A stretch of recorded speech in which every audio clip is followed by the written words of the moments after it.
Hey guys, happy Monday. I'm posting this a little late because I graduated last week. Well, actually, I have two more classes this summer, but I walked last week, so anyway, it's been like a crazy week, but for good reasons.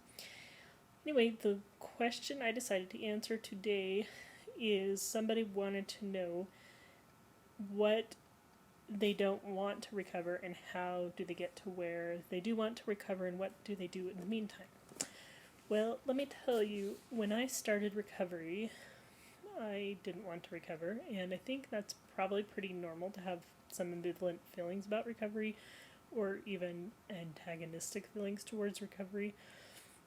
And even after you've been in recovery for a long time and you do want to recover, sometimes those feelings do still pop up once in a while. So I think that's pretty normal. So what I did, I actually went through and looked at some journal entries from when I first started recovery, some of my assignments. Now, the funny thing is my therapist started giving me assignments. Like, I think they were standard assignments that she gave everybody, but after a couple weeks, she stopped giving them to me because I'm a writer and I like write pages and pages and pages every week. And especially at the beginning of recovery, I was just a writeaholic, and I would share all of them with her every week. And that was actually a helpful thing for both of us because I had a hard time wanting to talk about it or finding the words to verbalize things at first. And so, writing really for me is a way to get into my emotion and express myself very articulately with things that I'm not comfortable or having difficulty verbalizing. And so that can be number one, a good thing that you could do. So I'm going to tell you, I'm just going to read through some of these, and some of the things that you can do, you find in these assignments, but we'll just see what I get through. I might actually have to make two parts to this video today.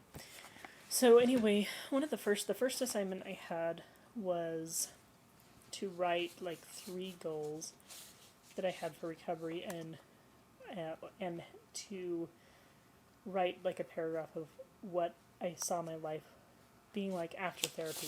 So before I could even do that, I wrote down a huge, like, long history because I couldn't even get to the goals because I didn't know if I wanted to have recovery. And so I just went through and I kind of expressed my resentment. And my resentment was number one, I had been in therapy with a therapist that did not help my eating disorder. And I had actually been doing therapy with him for quite a while, probably like a year and a half. And during that time, I'd been significantly overweight. And with my eating disorder, I was like really severe at times, and then I like had thought I had recovered other times, but really I had just like switched obsessions to other things and was just disordered, and I would go back and forth. And so when I started therapy with him, I didn't believe I still had an eating disorder, and I don't think he did either, but so we were working on other issues that were going on. But when it got to where I had a lot of things crashing at once and I severely relapsed and I lost a significant amount of weight in a significant short amount of time, and he was not helpful at all. In fact, he should have referred me out much sooner, and I almost got to the point where I needed hospitalization. Anyway, that's a long story, but the reason why I tell you that is because I became so severely ill and sick and suicidal and just a mess that I was at my wit's end, and it took my husband coming into therapy with me at the therapist's request, and really the therapist was really condescending towards me in a way and belittling to me, and even my husband could see that, and it bothered him. And so when he came in and saw that and we were able to talk about it, I was able to see that I actually wasn't being helped in this situation. And at that time, my self-confidence and self-esteem were so shattered that I couldn't see that. And the thought of having to switch to another therapist was difficult for me, even though the relationship wasn't working, because even though he wasn't very good eating disorder therapist. He wasn't a terrible therapist in other areas. He just shouldn't have been treating eating disorders.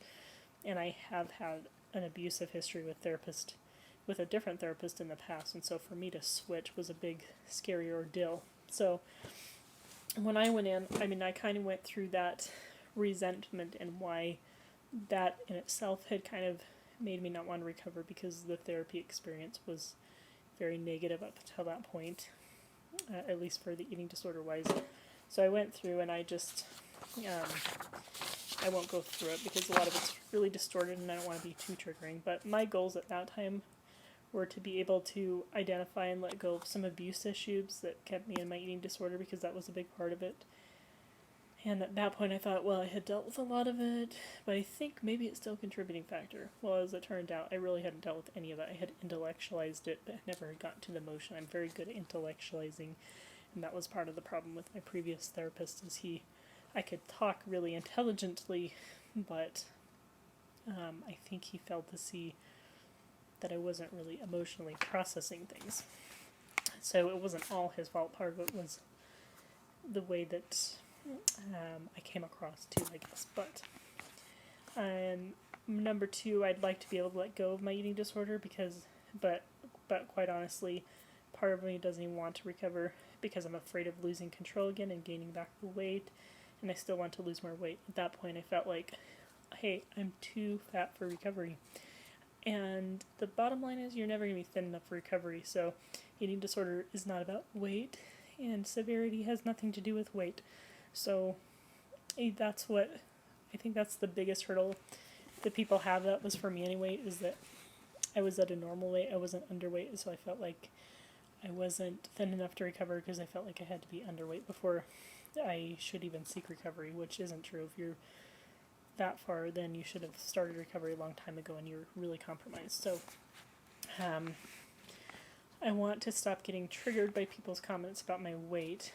At that time, mostly people's positive comments triggered a negative response in me. People would talk about how much weight I lost, and I would get extremely angry about it, and it would make me more abusive towards myself. But, like, seriously, if somebody were to call me fat, I would have got mad and probably reacted. But if somebody were to say, oh, you look so good, and, I would have got even angrier. And probably the reason, because I knew I wasn't doing it in a healthy way and that I was hurting myself. And so for them to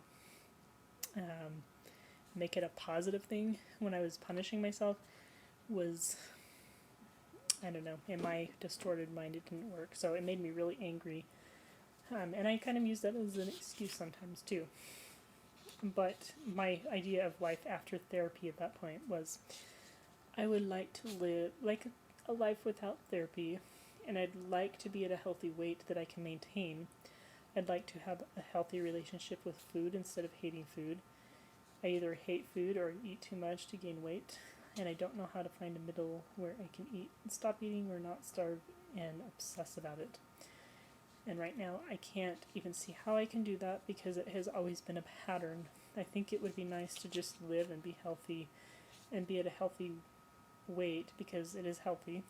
And I could be in good shape and feel good just for the sake of feeling good.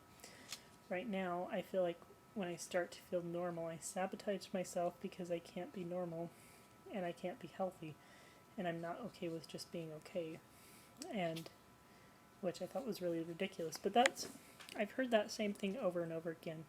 If I am just healthy and I'm okay, then I don't have any control and I don't have any validation, and so I sabotaged myself all the time. So those were some of my fears, and this is going to have to be 2 segments.